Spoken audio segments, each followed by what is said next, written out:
이렇게 코비드 기간에 우리가 사도행전 말씀을 통해서 하나님의 은혜를 얻고 또 하나님께서 하시는 일을 계속 믿음으로 볼 수 있다는 것 참 감사한 일이라고 생각합니다. 어떤 분이 그러시더라고요. 코로나 힘들지만 그래도 우리가 6.25도 이겨내고 여러 전쟁도 이겨냈는데 이 정도쯤이야 이겨내지 않겠냐고 그렇게 또 믿음으로 이야기하시는 것 들었는데요. 6.25와 비교해도 그렇지만 초대교회가 겪었던 그런 상황들을 생각하면 초대교회 사도행전의 여러 위기들도 다 극복하고 하나님께서 참 하나님 나라를 확장시키셨는데 지금 이 시대도 동일하신 하나님께서 계속해서 일하고 계시는 줄로 믿습니다.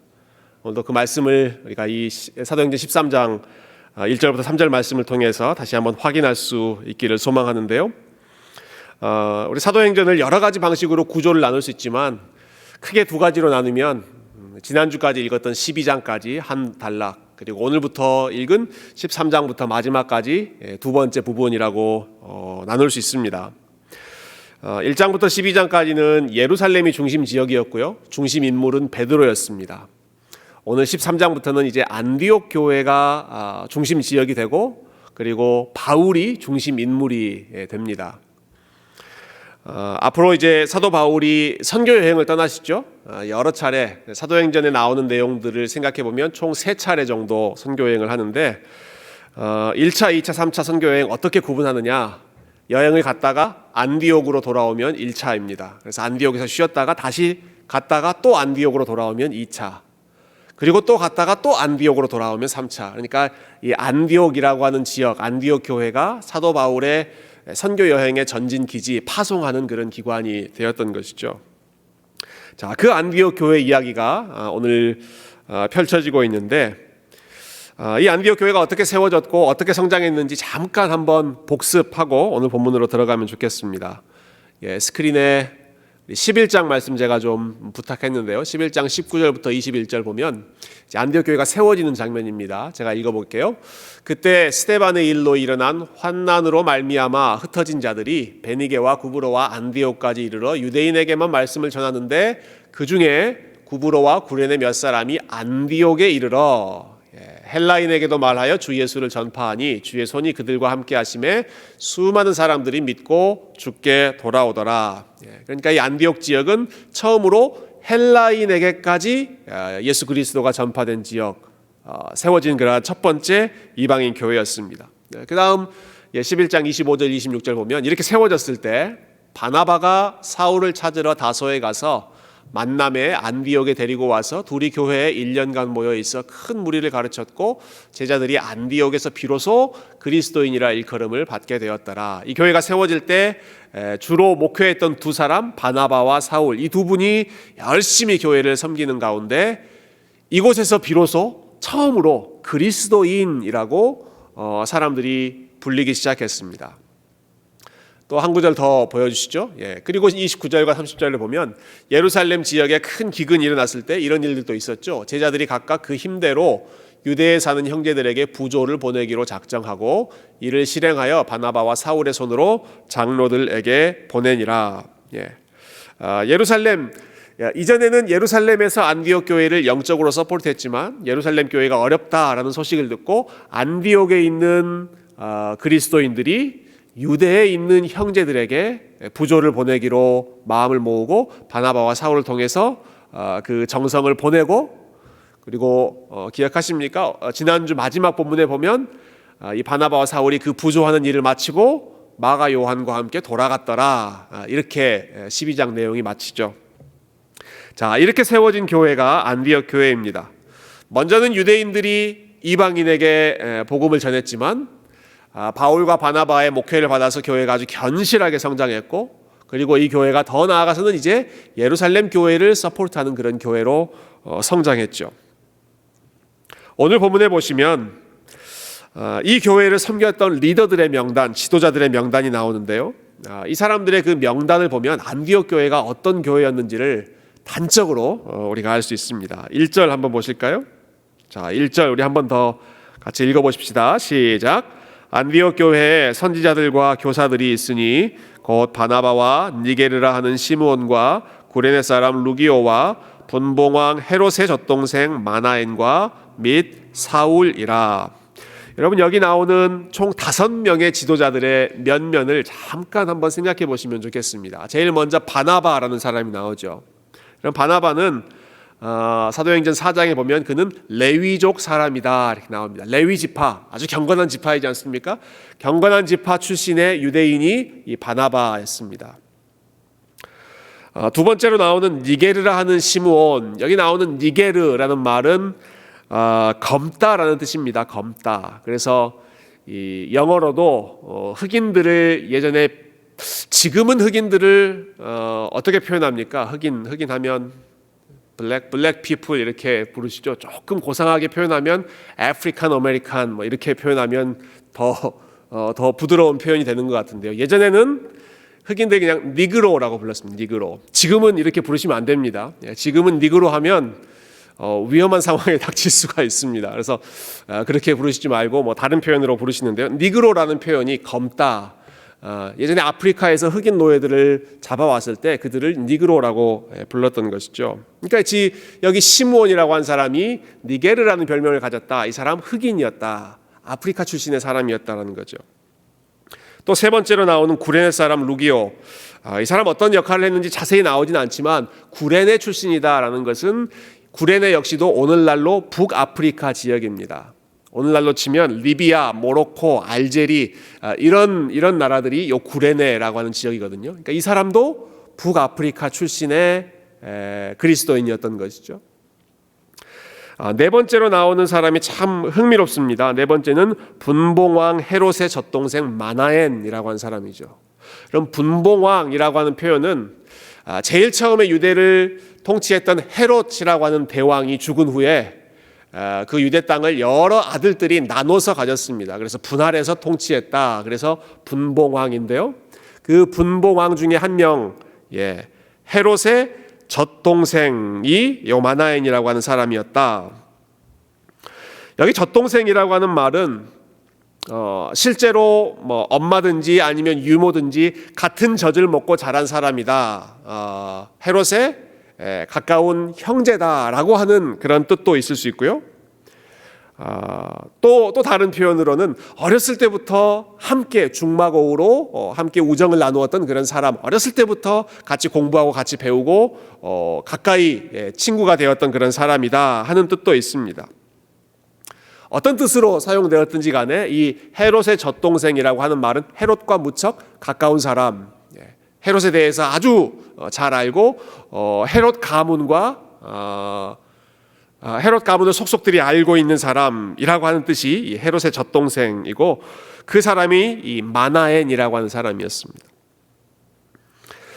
지난주 마지막에 보면 이제 헤롯이 어떻게 최후를 맞이했는지 그러한 내용들 나오잖아요. 그가 하나님의 영광을 가로채고 하나님께서 주의 사자가 쳐서 충이 벌레가 먹어서 죽게 되었다라고 하는 그런 내용, 아주 디테일한 내용들이 나오는데 어떻게 그러한 상황들을 다 알 수 있었을까? 아마 이 마나엔이라고 하는 사람을 통해 헤롯 가문과 가까운 관계였기 때문에 그러한 소식들을 속속들이 알 수 있었을 것이다. 이렇게 또 설명하는 입장들도 많이 있습니다. 여러분, 헤롯 왕이 어떤 왕입니까? 헤롯 왕, 교회를 핍박한 왕이고 잔인한 왕이고 사람들 무시하던 왕이고 하나님의 영광을 가로채는 것, 밥 먹듯 했던 악한 왕 중에 악한 왕이 헤롯 왕이었습니다. 그런데 하나님의 역사가 참 놀랍지 않습니까?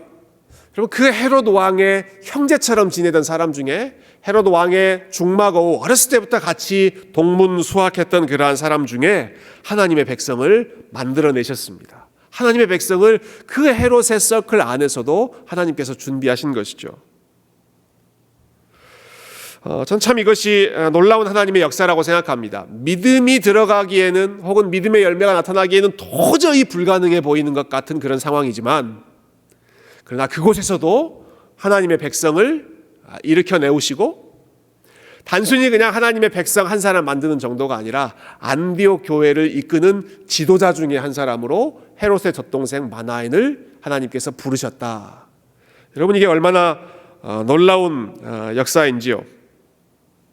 저는 지금 이 상황도 마찬가지라고 생각합니다. 우리 눈에 보기에 암울해 보이고 코로나, 사회적인 혼란 여러 가지, 특별히 요즘 우리 성도님들을 직접 가까이에서 만나지 못하기 때문에 우리가 소식들을 빨리빨리 들을 수 없는 그런 좀 막연한 상황이긴 합니다만은, 그러나 헤롯 주변에서 마나엔이라고 하는 사람을 하나님께서 만들어내실 수 있는 분이시라고 한다면 지금 이 순간에도 하나님께서 계속해서 구원받는 백성을 더하게 하고 계시고 하나님의 나라를 확장시켜 가고 계시고 하나님의 말씀이 설령 우리 눈에 좀 분명하게 보이지 않는다고 하더라도 계속 하나님께서 구원하시기로 작정한 자들의 삶 가운데 계속해서 그 일들을 역사해 가고 계시는 줄로 믿습니다.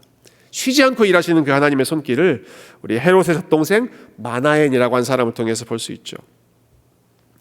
그래서 우리는 때를 얻든지 못 얻든지 말씀을 전하고 기도의 씨앗을 뿌리고 예수 그리스도를 증거하고 우리가 할 역할, 우리가 할 몫을 다 하게 되면 그것을 통해서 우리 하나님께서 아름다운 일을 열매를 맺으실 줄로 믿습니다.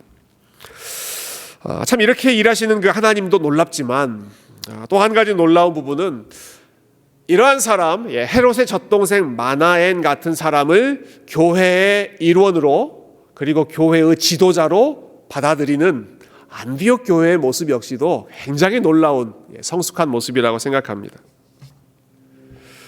여러분, 헤롯 왕이 교회에 끼쳤던 악한 일들을 생각한다면 헤롯이라고 하는 이름만 들어도 끔찍하지 않겠습니까? 소름 돋지 않겠습니까? 헤롯과 조금이라도 관계가 있는 그런 사람들이라면 일단 의심의 눈부터 눈초리로 바라보고 멀리하고 싶은 것이 아마 자연스러운 마음일 텐데, 여러분 놀랍게도 마나엔 같은 사람도 안디옥 교회 안으로 형제로 받아들이고 그리고 그가 선지자와 교사로 교회를 이끄는 그 사람들이 가르치고 다른 사람들이 말씀을 배우는 그러한 역할로까지 이 공동체가 이 마나엔을 인정했다, 받아들였다라고 하는 사실 역시도 참 얼마나 놀라운 일인지요. 복음으로 새로워졌다라고 했을 때에는 그 사람의 과거에 대해서 묻지 않고 그 사람이 어떤 배경을 가지고 있는지 어떤 신분인지 이러한 것들 묻지 않고 정말 복음을 믿는 사람, 그러한 열매가 나타난 사람이라면 누구든지 공동체 안으로 받아들이고 그 사람의 권위를 인정할 수 있는, 복음 외에는 그 어떤 것도 우선순위로 내세우지 않았던 모습이 안디옥 교회의 참 성숙한 귀한 모습이었습니다. 이것은 사울 역시도 마찬가지죠. 마지막 명단에 5번째 나와 있는 사도 바울, 직접 예루살렘 교회를 핍박했던 교회의 핍박자. 그래서 사실은 예루살렘에 있는 사람들이 다 뿔뿔이 흩어지게 만들었던 장본인 중에 한 명이 이 사도 바울인데, 교회를 흩었던 사람들을 흩어버렸던 사람들이 흩어버렸던 그 사도 바울이 이제는 흩어진 사람들이 모여 있는 곳에 목회자로 그들을 양육하는 사람으로 사역하고 있다. 우리가 간단하게 살펴본 것처럼 이 안디옥 교회의 리더십 명단에는요, 정말로 함께하기 어려운 서로 다른 사람들이 다 모여 있었습니다. 경건한 가문 레위 지파 출신의 바나바가 있었는가 하면 전혀 경건하지 않은 가문, 교회의 대적자라고 할 수 있는 헤롯 가문의 사람도 안디옥 교회 안에 함께 있었습니다. 자, 교회를 위해 자신의 재산을 팔아서 섬겼던 바나바와 같은 사람이 있었는가 하면 교회를 핍박하면서 사람들의 재산을 빼앗았던, 몰수했던 바울과 같은 그런 사람들도 있었습니다. 인종적으로도 피부 색깔이 다 다르죠. 유대인, 아프리카 흑인, 북아프리카 출신의 사람, 그리고 헬라인, 유럽 사람까지 온통 다양한 인종들이 지금 안디옥 교회의 리더십 그룹을 형성하면서 교회를 잘 이끌어가고 있다라는 것입니다. 오늘날의 기준에서 봐도 이것은 굉장히 파격적인 리더십 팀입니다. 그런데 그 당시에 2000년 전에 이런 공동체가 만들어졌다라고 하는 것은 정말로 놀라운 충격적인 모습이죠. 여러분, 우리 교회에 이런 일이 있다면 여러분 어떻게 생각하시겠습니까? 우리 교회 목회자 팀이 한 사람은 한국 사람. 일단 언어는 다 똑같다고 가정을 합시다. 언어는 다 한국말로 한다고 생각하시고 한 사람은 한국 사람, 한 사람은 흑인, 한 사람은 중국 사람, 한 사람은 헤롯의 젖동생 마나엘 같은 사람. 오늘날 이 헤롯의 젖동생이 어떻게 좀 연관될 수 있을지 좀 생각해봤는데요. 헤롯은 교회를 핍박했던 사람이니까 지금 이 시대의 교회를 가장 핍박하는 정부 중에 하나가 이제 북한이지 않습니까? 그러니까 북한 김정은의 젖동생 뭐 누구 여러분 이런 사람들이 모여서 교회의 지도자로 사역하고 있다면 이 사람들이 모여서 교역자 팀이 되고 혹은 이분들이 모여서 교회의 당회를 이루는 그러한 모습을 과연 이 시대에 혹은 우리 교회 안에서 볼 수 있을까요? 참 그런 정도의 포용력이 있는 그런 교회라고 한다면 얼마나 유연하고 또 얼마나 참 모든 사람들을 끌어안을 수 있는 그런 넓은 공동체일까? 여러분 저는 단순히 우리 교회가 그렇게 다양한 인종으로 구성되어야 한다, 멀티 에스닉 교회가 되어야 한다, 그 정도의 말씀을 드리는 것이 아닙니다. 그것도 우리가 이민 사회를 살면서 그러한 일들이 일어나면 좋겠지만 사실은 같은 인종, 같은 한국 사람이라고 하더라도 우리를 나누는 그런 기준들이 얼마나 많습니까?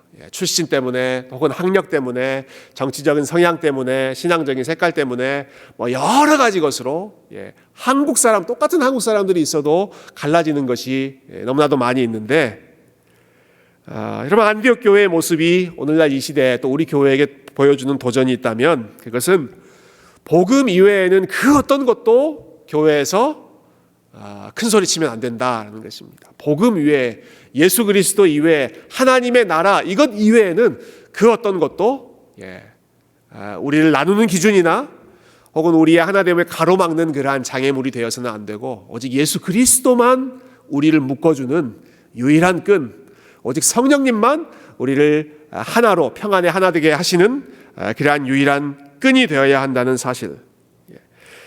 예수님에 대한 신앙 고백 때문에 하나님 나라에 대한 그 비전 때문에 같은 꿈을 꾸기 때문에 모든 인간적인 차이점들을 우리가 그냥 넘어갈 수 있는 무시할 수 있는 그러한 복음 중심의 공동체 신앙 고백으로 하나 되는 그러한 교회가 우리 새교회 될 수 있기를 주님의 이름으로 축원드립니다. 정말 놀라운 것이 한 가지 더 있습니다. 지금 이 안디옥 교회가 얼마나 다양한 사람들로 모였습니까? 다양한 사람들이 정말 힘을 다해서 하나의 공동체를 이루었는데요. 이것도 참 충격적인 일이지만 더 충격적인 사실은 이렇게 어렵게 하나 되었던 공동체가 다시 뿔뿔이 흩어지기를 결단한다는 것입니다.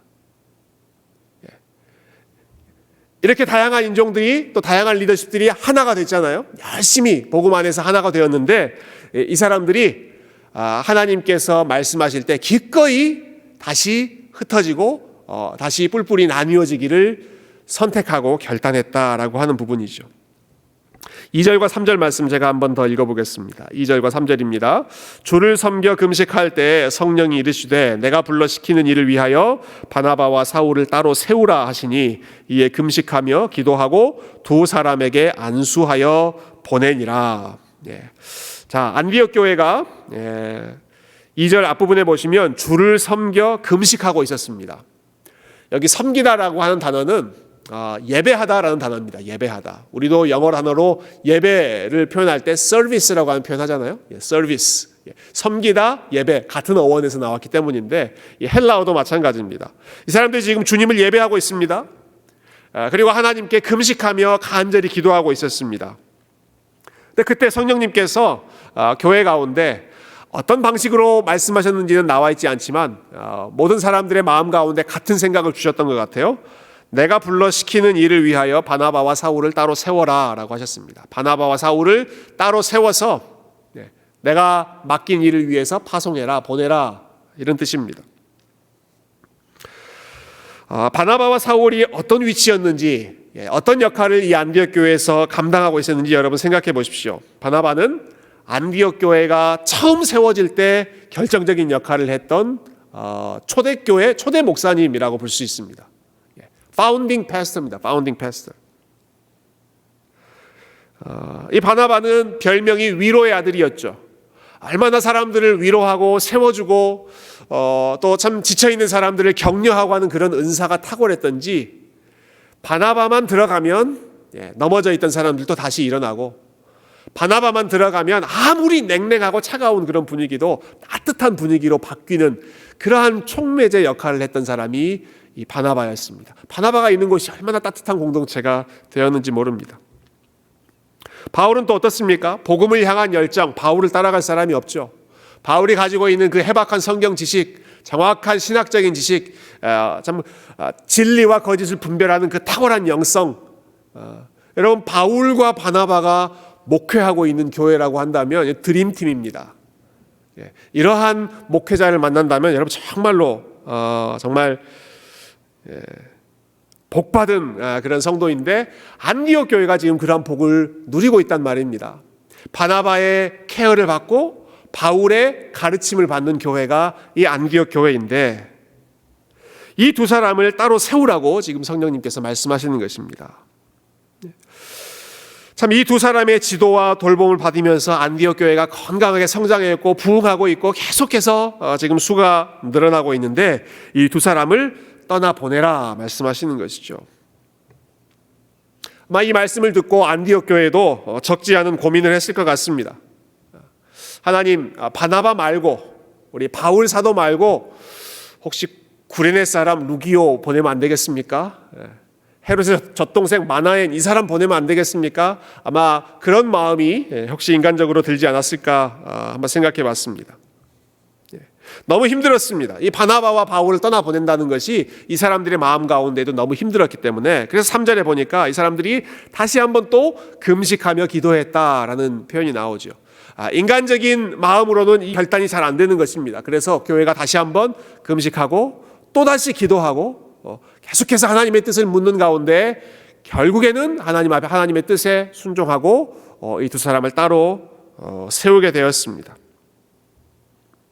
여러분, 안디옥 교회가 바나바와 바울을 파송하기로 했다, 따로 세웠다라고 하는 말은 그 교회로서는 하나님 나라를 위해 최고의 것을 희생했다라고 하는 뜻입니다. 최고의 것을 하나님 앞에 드렸다. 본인들이 정말 킵하고 싶은 최고의 리더, 최고의 사람들을 하나님 나라를 위해서 기꺼이 내어드린 것이죠. 이러한 믿음의 결단이 언제 이루어졌는가? 바로 주님을 섬겨 금식할 때 이루어졌다. 저는 이 부분에 좀 주목하고 싶습니다. 주님을 섬겨 금식할 때, 이것은 하나님을 예배하고 하나님께 기도할 때이죠.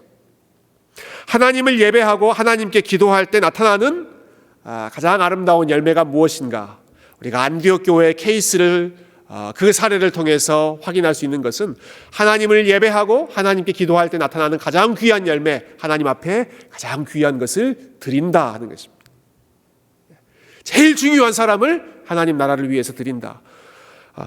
이 사람 없으면 안 된다, 이것 없으면 안 된다라고 생각했던 바로 그것을 하나님 앞에 기꺼이 드리는 마음이 언제 생겼습니까? 예배할 때, 그리고 기도했을 때 자기의 것을 기꺼이 하나님 앞에 내어드리는 이러한 희생과 순종의 모습이 나타났던 것이죠. 여러분, 예배의 열매, 그리고 우리가 하나님 앞에 간절히 기도한 그 기도의 열매는 우리의 유익을 생각하지 않고 하나님 나라의 유익을 먼저 생각하는 그것이 예배의 참된 열매입니다. 우리가 열심히 예배 참여하고 열심히 기도하고 참 열심히 주님 따른다고 하는데, 정작 그 열매로 나타나는 모습이 오히려 나의 고집이 더 강해지고 혹은 내 뜻을 주장하는 것이 더 강해지고, 그전에는 그냥 내 뜻만 주장했는데 예배드리고 기도하고 여러 가지 지식이 많아지면서 내 뜻을 마치 하나님의 뜻인 것처럼 살짝 포장해서 더 강하게 주장하는 그러한 모습이 나타난다면 이것은 예배의 올바른 열매가 아닙니다. 제대로 예배를 드리는 것이 아니고 제대로 기도하고 제대로 말씀을 읽은 것이 아닙니다. 기도하고 예배한 열매는 하나님 앞에 가장 좋은 것, 좀 드리면 아까운 것, 그것까지도 기쁜 마음으로 드릴 수 있는 것. 예전에 우리 기독교 서적의 베스트셀러였죠. 내려놓음이라고 하는 책이 아주 선풍적인 그러한 인기도 끌고 영향력을 끌었습니다. 그 책의 제목처럼 하나님 앞에 예배하면 예배할수록 주님 앞에 나를 내려놓고, 나의 생각을 내려놓고, 나의 욕심을 내려놓고, 그리고 나의 계획을 내려놓고, 바나바와 바울조차도 따로 불러서 따로 세워서 내어보내라 하는 그 말씀조차도 순종할 수 있는 그러한 겸손한 마음으로 준비되는 것이 예배의 참된 열매, 하나님 앞에 가장 좋은 것으로 드리는 헌신하는 복된 삶의 아름다운 모습인 줄로 믿습니다. 여러분, 바나바와 바울이 안디옥 교회에 남아 있었다면 얼마나 좋았겠습니까? 매주 만나서 이 사람들이 함께 교제하고 함께 말씀을 나누고 기도했다면 이 안디옥 성도들에게 얼마나 듬직한 그러한 일이었겠습니까? 그러나 하나님께서 바나바와 바울을 안디옥 교회로부터 분리시킵니다. 왜냐하면 그것이 하나님 보시기에 더 유익한 일이었기 때문에 그렇습니다. 바나바와 바울을 안디옥이라고 하는 한 지역에만 두게 하는 것이 아니라 소아시아, 터키 지역 전체, 그리고 나중에는 유럽 방방곡곡을 누비면서 하나님 나라를 세워갈 수 있도록 그 문을 활짝 여신 것이 오늘 본문에 나와 있던 결정이고, 저는 안디옥 교회 역시도 바울과 바나바를 떠나보냄으로써 오히려 더 건강한 교회로 성장했다고 생각합니다. 그들이 그전까지는 바울에게 의존하고 바나바에게 의존했다면 이제는 이 사람들이 떠나보냄으로써 본인들이 스스로 일어나고 본인들이 스스로 사역하고 그 빈자리를 채우기 위해서 더 열심히 함께 사역하는 그러한 든든한 공동체로 성장할 수 있었던 계기가 어디 있었는가? 그들이 바울과 바나바를 떠나보냈기 때문이다. 여러분, 이런 얘기하니까 마치 제가 어딘가로 떠나갈 것 같은 그런 이렇게 준비하는 것 같은 느낌이 들지 않습니까? 아직 하나님께서 그런 부르심을 저에게 하지 않으셔서 그렇게 부르신다면 선교지로 가든지 그런 일들도 우리가 함께 고민해 봐야 되겠지만 그런 이슈가 아니라 이 안디옥 교회가 저와 여러분 한 사람 한 사람 각 사람이라고 생각하고 하나님께서 우리에게 말씀하시고 이것을 순종해라 라고 했을 때 정말 좋은 것을 기쁜 마음으로 희생할 그러한 마음의 준비가 되어 있는가? 우리가 예배하는 열매로 오늘도 우리가 또 함께 하나님 앞에 기도하기 위해서 함께 모였는데 주님 앞에 기도할 때 그 기도의 열매가 이와 같은 아름다운 헌신과 아름다운 순종의 열매로 나타나는 것이 얼마나 우리 하나님 앞에 참 영광을 돌리는 복된 삶일까? 이 부분을 우리가 함께 좀 기억하자는 것이죠. 저는 안디옥 교회의 모습을 보면서 참 하나 되는 모습도 아름답고 그들이 흩어지는 모습도 너무나 아름답다는 생각을 했습니다. 여러분, 이 두 가지 일, 하나 되는 일도 그렇고 흩어지는 일도 그렇고요, 자신의 욕심, 자신의 편함을 버리지 않고는 이룰 수 없는 일이었습니다. 나보다 다른 사람을 먼저 생각하지 않으면 어떤 나의 편견이나 나의 선입견이 아니라 그 다른 사람을 있는 그대로 받아들여주는, 나를 내려놓는 일이 있지 않으면 절대로 하나됨이 이루어질 수 없고, 우리가 바울과 바나바와 더 계속 같이 있으면 좋겠다 하는 그 욕심을 내려놓지 않으면 흩어지는 일이 이루어질 수가 없었습니다. 두 가지 일 모두 이 안디옥 교회가 자기들의 욕심, 자기들의 생각을 온전히 내려놓고 자신들보다 하나님의 나라를 먼저 생각했던 그러한 모습으로 기꺼이 순종했던 것, 우리가 이 안디옥 교회의 그 발자취를 함께 따르며 우리 주님을 예배하면 예배할수록, 기도하면 기도할수록 나의 나라보다 하나님의 나라가 더 커지는, 하나님의 나라를 위해 우리의 삶을 기꺼이 드리는 그러한 겸손한 제자의 삶, 우리 아틀란타 새교회의 아름다운 모습 될 수 있기를 주님의 이름으로 축원드립니다.